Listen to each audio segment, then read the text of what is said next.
स्वागत है आपका अपना क्लास मैजिकल क्लास 2.0 में। तो आज पढ़ेंगे भारत के महान्यायवादी के बारे में, जिसे अटॉर्नी जनरल ऑफ इंडिया के नाम से भी जाना जाता है। तो आज इसी के बारे में अच्छी तरह से देखेंगे और राज्य के लिए जो एडवोकेट जनरल होते हैं यानी कि महाधिवक्ता, तो इनके बारे में भी आज इस वीडियो में कवर करेंगे। तो पहले आप इन सभी थ्योरी को अच्छी तरह से देखें और लास्ट में चलकर प्रीवियस ईयर क्वेश्चन को भी अटेम्प्ट करें, जिससे आपको ये टॉपिक आसानी से समझ में आ जाएंगे। तो इससे पहले पॉलिटी के जितने भी टॉपिक थे, टॉपिक नंबर 27 तक, तो ये सभी कवर कराया जा चुका है। यदि आपने इनके बारे में नहीं देखा तो जाकर प्लेलिस्ट में देख सकते हैं। इसका प्लेलिस्ट आपको डिस्क्रिप्शन बॉक्स में मिल जाएगा और इन सभी का PDF आपको टेलीग्राम पर मिल जाएगा। आज पढ़ेंगे टॉपिक नंबर 28 को, महान्यायवादी और महाधिवक्ता के बारे में। तो चलिए क्लास की शुरुआत करते हैं। भारत के महान्यायवादी, इनके बारे में देख लेते हैं। अटॉर्नी जनरल ऑफ इंडिया, जो भारत के महान्यायवादी है, इनके बारे में डिटेल से देख लेते हैं। अनुच्छेद 76 इसमें कहा गया है कि भारत का एक महान्यायवादी होगा, ठीक है ना। जो अनुच्छेद 76 है, तो इसमें महान्यायवादी पद का वर्णन है कि भारत में एक महान्यायवादी होंगे। तो महान्यायवादी कौन होते हैं देख लेते हैं इनके बारे में। महान्यायवादी जो कि भारत सरकार के सर्वोच्च विधिक अधिकारी होते हैं, यानी कि जो कानून बनते हैं तो इनके यह सर्वोच्च अधिकारी कहलाते हैं। और यह भारत सरकार के कानूनी मामले के सलाहकार भी होते हैं, यानी कि भारत सरकार के द्वारा किसी प्रकार के जो कानून लाई जाती है तो इनके सलाह के बाद ही लाई जाती है। इसीलिए जो महान्यायवादी है यह सर्वोच्च विधिक अधिकारी कहलाते हैं और यह कानूनी मामले में भारत सरकार को सलाह देते हैं। आगे बढ़ते हैं। महान्यायवादी उच्चतम और उच्च न्यायालय में भारत सरकार का प्रतिनिधित्व करती है। जो भारत सरकार है तो इनका प्रतिनिधित्व यह उच्च न्यायालय और उच्चतम न्यायालय दोनों में करती है, यानी कि किसी प्रकार का कानून लाया जाता है और इनका विरोध होने लगता है तो यह भारत सरकार के तरफ से प्रतिनिधित्व करते हैं और जो कानून लाया गया है इनके बारे में वह बताते हैं। महान्यायवादी की नियुक्ति संघीय मंत्रिपरिषद की सलाह पर राष्ट्रपति के द्वारा होता है। जो महान्यायवादी होते हैं तो इनकी नियुक्ति जो कि संघीय मंत्रिपरिषद की सलाह पर राष्ट्रपति के द्वारा की जाती है, ठीक है ना। इनकी नियुक्ति राष्ट्रपति करते हैं जो कि मंत्रिपरिषद के सलाह पर होती है। देख लेते हैं इनके कार्यकाल के बारे में। इनके कार्यकाल के बारे में जो कि आयु सीमा के बारे में बात नहीं की गई है, यह राष्ट्रपति के प्रसाद पर्यंत अपने कार्य पर बने रहते हैं, ठीक है ना। जो महान्यायवादी है तो यह राष्ट्रपति के प्रसाद पर्यंत पे ही कार्य पे बने रहते हैं। इनके जो कि आयु सीमा के बारे में बताया नहीं गया है, यानी कि राष्ट्रपति जब चाहे तब इन्हें हटा सकते हैं। महान्यायवादी के वेतन राष्ट्रपति के द्वारा ही निर्धारित किया जाता है। जो इनका वेतन मिलता है महान्यायवादी को, तो इनके वेतन के बारे में भी संविधान में जिक्र नहीं किया गया है। इनको वेतन जो कि राष्ट्रपति के द्वारा ही दिया जाता है। यह अपना त्यागपत्र भी राष्ट्रपति को ही देते हैं। जो भारत के महान्यायवादी है यह अपना त्यागपत्र भी जो कि राष्ट्रपति को ही देते हैं, ठीक है ना। आगे बढ़ते हैं। अब देख लेते हैं महान्यायवादी बनने की योग्यता, कि किस प्रकार कोई भी व्यक्ति महान्यायवादी बन सकते हैं।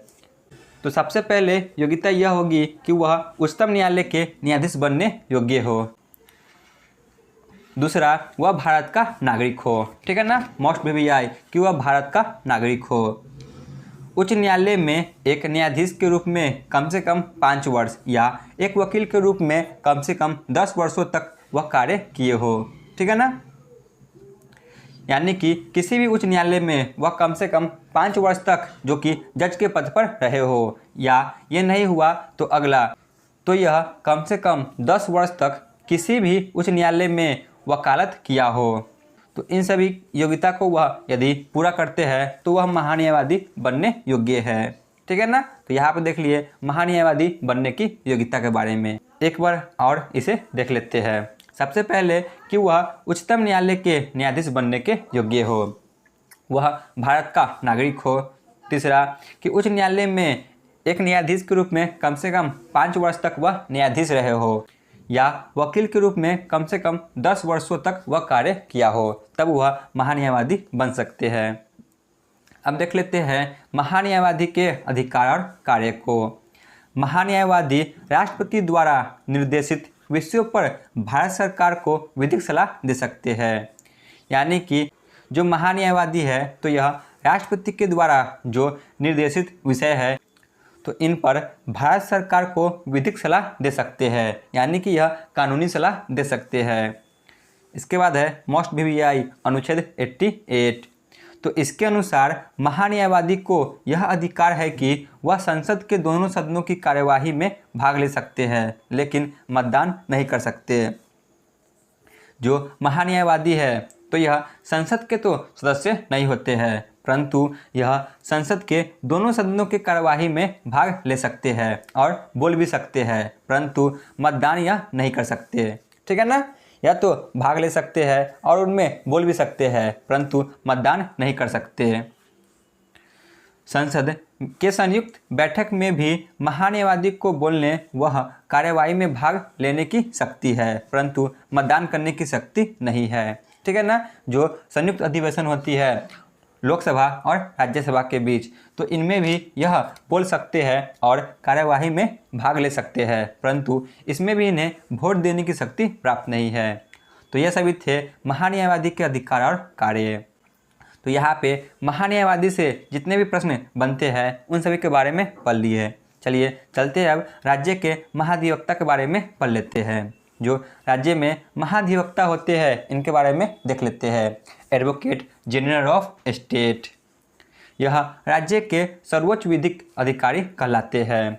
जो महाधिवक्ता होते हैं तो यह राज्य के लिए सर्वोच्च विधिक अधिकारी कहलाते हैं, यानी कि राज्य के लिए यह सर्वोच्च कानूनी अधिकारी कहलाते हैं।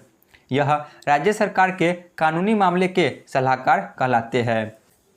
जो महान्यायवादी थे तो यह भारत सरकार के कानूनी मामले के सलाहकार कहलाते थे, परंतु जो महाधिवक्ता है तो यह राज्य सरकार के कानूनी मामले के सलाहकार कहलाते हैं। अनुच्छेद 165 में यही कहा गया है राज्य में महाधिवक्ता पद का वर्णन। जो अनुच्छेद 165 है तो इसमें यही कहा गया है कि राज्य में एक महाधिवक्ता होंगे। महाधिवक्ता की नियुक्ति मंत्रिपरिषद की सलाह पर राज्यपाल के द्वारा की जाती है। जिस प्रकार जो महान्यायवादी की नियुक्ति राष्ट्रपति के द्वारा मंत्रिपरिषद की सलाह पर होती है, तो इसी प्रकार महाधिवक्ता की नियुक्ति भी राज्य मंत्रिपरिषद की सलाह पर राज्यपाल के द्वारा की जाती है। अब देख लेते हैं महाधिवक्ता बनने की योग्यता। जो राज्य के महाधिवक्ता होते हैं इनके बनने की योग्यता क्या होती है। सबसे पहले कि वह भारत का नागरिक हो। कोई भी व्यक्ति जो महाधिवक्ता बनना चाहते हैं तो सबसे पहले कि वह भारत का नागरिक हो। दूसरा, उच्च न्यायालय के न्यायाधीश बनने योग्य हो, यानी कि हाई कोर्ट के न्यायाधीश बनने योग्य वह क्षमता रखते हो। कम से कम 10 वर्ष तक किसी न्यायालय में न्यायिक पद धारण कर चुका हो, यानी कि जज के पद पर वह कम से कम 10 वर्षों तक किसी भी या दूसरे उच्च न्यायालय में जो कि न्यायाधीश के पद पर बने रहे हो, या किसी न्यायालय में कम से कम 10 वर्षों तक वकालत की हो, तब वह महाधिवक्ता बनने के योग्य होंगे। ठीक है ना, तो देख लेते हैं एक बार फिर से जो महाधिवक्ता बनने की योग्यता है इसके बारे में। सबसे पहले कि वह भारत का नागरिक हो और उच्च न्यायालय के न्यायाधीश बनने के योग्य हो, और कम से कम 10 वर्षों तक किसी भी न्यायालय में न्यायिक पद धारण कर चुका हो, यानी कि कम से कम 10 वर्षों तक वह किसी भी न्यायालय में जज के रूप में कार्य कर चुके हो, या किसी भी न्यायालय में जो कि 10 वर्षों तक वकालत किया हो। ठीक है ना, तब वह महाधिवक्ता बनने की योग्यता रखते हैं और महाधिवक्ता बन सकते हैं। महाधिवक्ता का कार्यकाल राज्यपाल के प्रसाद पर्यंत बना रहता है। जिस प्रकार जो केंद्र के लिए महान्यायवादी थे तो इनका कार्यकाल राष्ट्रपति के प्रसाद पर्यंत था, तो इसी प्रकार जो राज्य में महाधिवक्ता होते हैं तो इनका कार्यकाल जो कि राज्यपाल के प्रसाद पर्यंत होता है। इनके कार्यकाल के बारे में भी आयु सीमा निर्धारित नहीं की गई है, यानी कि जब राज्यपाल चाहे तब इन्हें इनके पद से हटा सकते हैं। अब देख लेते हैं महाधिवक्ता के शक्ति एवं कार्य को। राज्यपाल को किसी विधिक विषयों पर परामर्श देना, यानी कि यह राज्यपाल को किसी भी कानूनी विषय पर परामर्श दे सकते हैं। दूसरा, सरकार के द्वारा सौंपे गए विधिक कार्यों को पूरा करना, यानी कि सरकार के द्वारा जो भी विधिक कार्य इनको दिए गए हैं इनको पूरा करना, जो कि महाधिवक्ता के कार्य होता है। राज्य के किसी न्यायालय में सुनवाई का अधिकार है, जो कि राज्य सरकार के तरफ से या किसी भी न्यायालय में जा सकते हैं। ठीक है ना।